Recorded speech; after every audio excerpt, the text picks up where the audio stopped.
Welcome back to another full Dark Unsolved. We're going in for the big one, the murders of 8 people in Villisca, Iowa. The Villisca Axe murder house is one I'm sure anyone in the paranormal is long familiar with. But there are so many more details pertaining to this case and exactly what happened to this family and the 2 overnight guests that many people don't even know about. There's theories even that have long held in the paranormal community that aren't even true about this case. But we're not doing this alone. Our friend Joey of the channel Ghosting Joey, you've seen her here before, has handled the details from the last time the Moore family was seen alive to when they were discovered in their home after the murder. What we're going to do is give you the context of the town, the details that people don't know about, and what happened to drag this case, the murder of 8 people, into years after it actually occurred. And we're going to look at how people went through it and how they came out of it from the discovery of the crime onward. Now, to really give context to what happened in the town of Villisca, Iowa, in June of 1912, we should go there. Oh, okay, all right. The little white farmhouse at 508 East 2nd Street in Villisca is very recognizable. It's unassuming, even. It's unassuming maybe now because it hasn't been changed in 100 and almost 10 years. This was a normal town and also a very crowded town.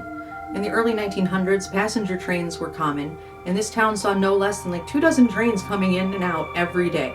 Travelers and strangers didn't really get a second look from the townspeople. So when something like the crime of a century occurs, suddenly every stranger becomes a suspect. We know what happened. It's the Villisca Axe murder house, so there's not really a question. Now, the hours of the night between June 9th and June 10th, Joey has that for you. But there are so many more aspects and the context of the history behind this story, in what the family was doing before the murder and in the years afterward. The Moore family, Josiah and Sarah, and their 4 children, Herman, Catherine, Boyd, and Paul, all attended church as normal. But that Sunday also happened to be Children's Day.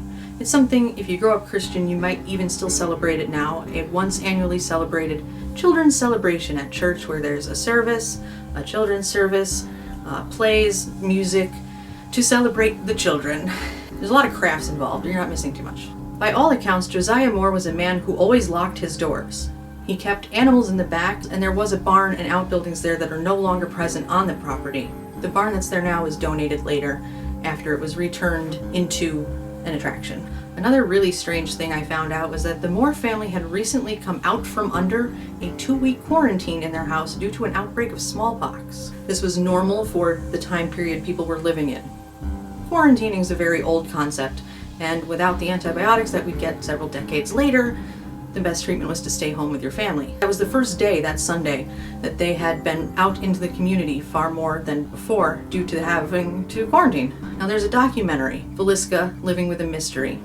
Dr. Edgar Epperly is the man who has researched this town and this murder since 1955. His book recently came out last November, and the man is just the source on this entire incident. Now, like I said, Josiah Moore, he locked his front door, he carried his key with him. There were multiple entry doors on the home. By all accounts, the family generally locked their door when they left. They attended the services, they saw and met with neighbors. Upon leaving that Children's Day church service in the evening, the Moore family retired to the house, but they were joined by 2 young members of the congregation, 2 neighbor boys. Those boys, of course, had to talk to police after the crime and described Josiah Moore taking out a key to unlock his front door around 8 or 9 p.m. in the evening when they went in to retire. By all accounts, it seems like those 2 young boys were the last 2 people to actually physically see the entire Moore family together alive, along with, of course, Lena and Ina Stillinger. Now, in the documentary, and because of the way some of the townspeople talked about the family, the name has also been pronounced Stillinger. I think we just kind of have a phonetic disconnect between the way the name was probably said and the way it's said now. Stillinger. Stillinger. We hear it both and we know who we're referring to, so Lena and Ina Stillinger for right now. We'll go with that. But how did these 2 girls end up sleeping over at the Moore family on the worst night ever? Their plan was to walk to their grandmother's house several miles away after the church services, but it was already dark and they didn't want to walk in the dark, so Josiah Moore called their house to see if they could spend the night. Lena and Ina's parents did not pick up the phone though. It was their older sister who answered and gave permission. for Lena and Ina to spend the night at the Moors. Imagine being that older sister and living with that for the rest of your life. Josiah Moore's business came about because he separated from his former employer, F.F. Jones, a manufacturing magnate of the area selling farm and tractor and implements and equipment. Them not getting along over salary and wage disputes meant Josiah went and started his own business. Of course, we know he took the big John Deere contract with him and a whole bunch of business, and there was animosity between Jones and Moore. Big animosity. They wouldn't even walk down the same side of the street as each other. And yeah, of course the town knew. Here's the other thing they knew. Josiah Moore was not faithful to Sarah, at least not toward the ends of their lives. Back in the day with telephones, before even rotary, you had to talk to an operator to connect you, meaning that operator knew who you were calling. Now these call girls, as they were called, not what you think, because they were the operators. Those operators end up knowing some things about the calls that are being made and who's calling who. Joe would go and visit Donna when her husband Albert, F.F. Jones's son, wasn't home. I'm not say that too loud. Oh wait, everyone here is already aware. This was a quiet but known fact. And so while we know there was an affair happening between Joe and someone else outside the family, the Moore family still maintained their perfect image in public, and of course, maintaining appearances in 1912 it's just more important. So with the two young boys seeing the Moore family head into bed, clearly something goes wrong in the night. Now it's Joey who's going to give you those details between the hours of, say midnight and 7 a.m. when the family was discovered, and that's when things get even more hairy. So is it unfortunate that Joe Moore and his former business partner were at odds with each other when this murder occurred? You bet. Was it unfortunate that it was known that Joe was involved with another woman related to his former business partner? You bet. Anyhow, the morning after. How did a town find out about this murder?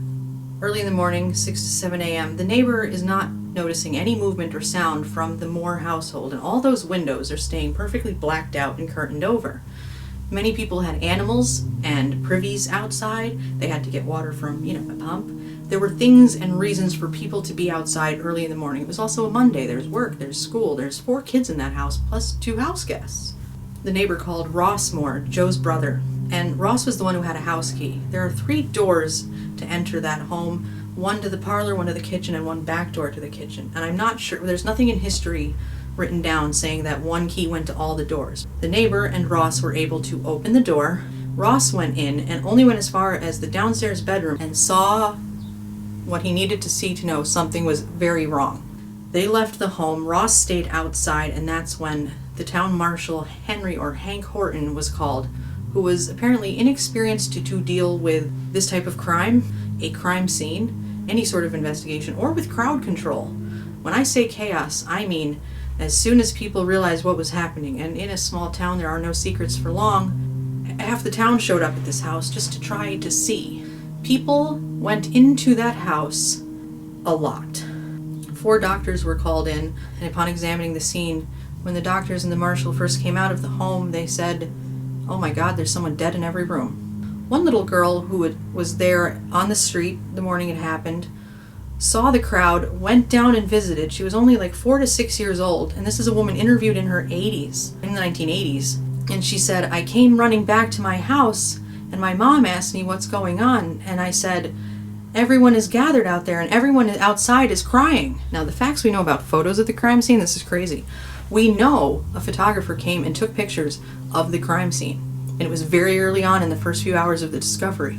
But when he exited the building, Ross Moore, still standing outside, again, no victim services or places where we can have the family member taken care of, no, he was on the front lawn of that home still, and he saw the camera, took it from the photographer, and smashed it on the ground. And this film, exposed to sunlight, back then, nothing you could do with it. However, little known fact, there were actual photos of that crime scene taken, and they were on record in another town in Iowa until the place burned to the ground. But what we do have left over are the marks the weapon made in the home. Those are visible for people to see to this day, and it's a strange, dark, visceral emotion to see the axe marks in the ceiling on the 2nd floor, knowing that they're 109, 110 years old, still there. So photos or no photos, do you know what happened to that crime scene? chaos. There was no crowd control in order to keep people from entering the building and literally taking pieces of the crime scene, pieces of the Moore's items. I think we've all watched enough Investigation Discovery, some CSI. The regular people think we know exactly what to do when it comes to a crime scene. The reality is we don't unless we work in forensics, but even we, the regular people, know you don't let the public into a crime scene.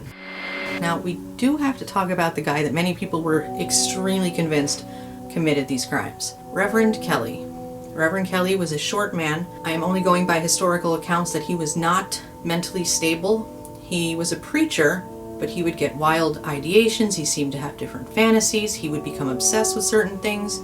He was an intense character, very talkative, probably pretty good as a preacher, and someone who could rile up a crowd, but he was strange. And that strangeness in 1912 translates immediately to a suspect. Reverend Kelly arrived on that Sunday for Children's Day services as a guest preacher, I believe at the Methodist Church.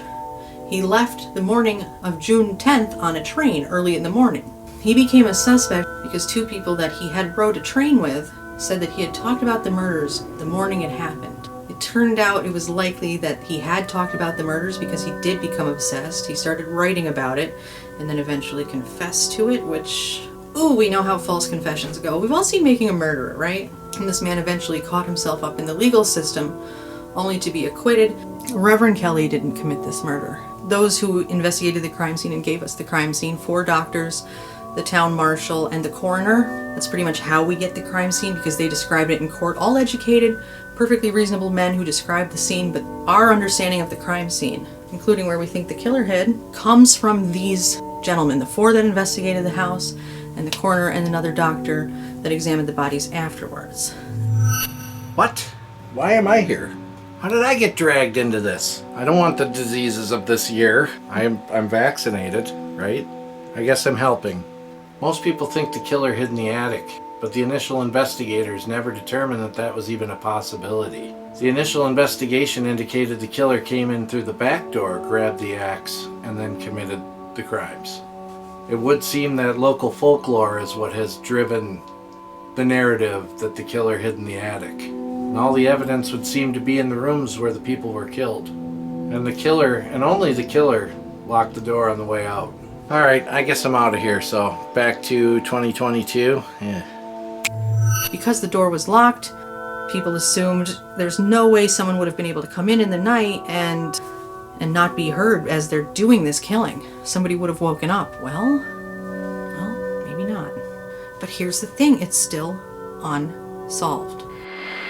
Reverend Kelly was left-handed. They determined that the person who swung the axe was left-handed. That is still not evidence. No one could pin this murder directly on the little preacher, Reverend Kelly. He was in town the day of the murders. He stayed with a neighboring family of a pastor.